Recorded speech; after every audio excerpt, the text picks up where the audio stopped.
The Shadows of Change update has tightened up a few exploits that previously allowed the player to get extra resources and gold in-game. Friendly Beastmen factions will no longer give you thousands of gold immediately on entering diplomacy with them. They seem to be quite poor now and will only offer you small amounts of gold for trade deals, even for valuable trade deals like trading regions. Cathay caravans no longer give additional loot. You just get basic loot similar to a normal battle. Attacking enemies using 2, 3, or 4 lords will no longer multiply the amount of loot from caravans or multiply the amount of captives gained in battle. Previously, extra lords seemed to flat out multiply the resources gained in these situations. You can still get some easy money from diplomacy by joining wars against distant factions. You can still take more money than a faction actually has. If a faction agrees to a deal, but they're broke or they have some money but not enough to cover it, then you can manually alter the money amount above the amount that they actually have until the deal is balanced, up to a maximum of about 2,000 gold. Even when a faction is completely broke,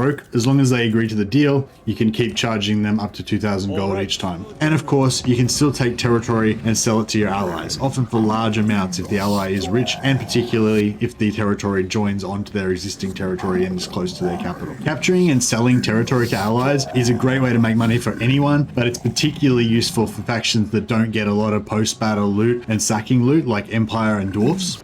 There are still other exploits in the game and new tricks that we haven't found yet. Overall, these are great fixes that didn't really make sense why the Beastmen would give you thousands of gold for no reason, or why you could multiply the amount of resources from a battle just by having more reinforcing armies. I am a bit disappointed that the extra gold rewards for raiding Cathay caravans was completely removed, removing the multiplying effect of having multiple reinforcing armies where it's absolutely necessary. It was giving ridiculous amounts of gold. But just having a small amount of bonus gold on caravan battles did make for an interesting extra feature of raiding the caravans. You had a choice of either letting the caravans through so you could get the extra money when the caravans deliver to your city, or you could raid them. The only problem was there was no real incentive to let them through, as you only got a small amount of money and there's only a small chance that the caravan would actually be going to one of your cities. As of update 4.0 with Shadows of Change, you still only get a very small gold reward if the caravan even goes to your capital city. And even though the rewards are much reduced, the Cathay caravan still represents a very weak army belonging to a very distant faction that still provides you with essentially free loot, free experience, and free magic items. Perhaps a better way to balance this would be to increase the rewards that you get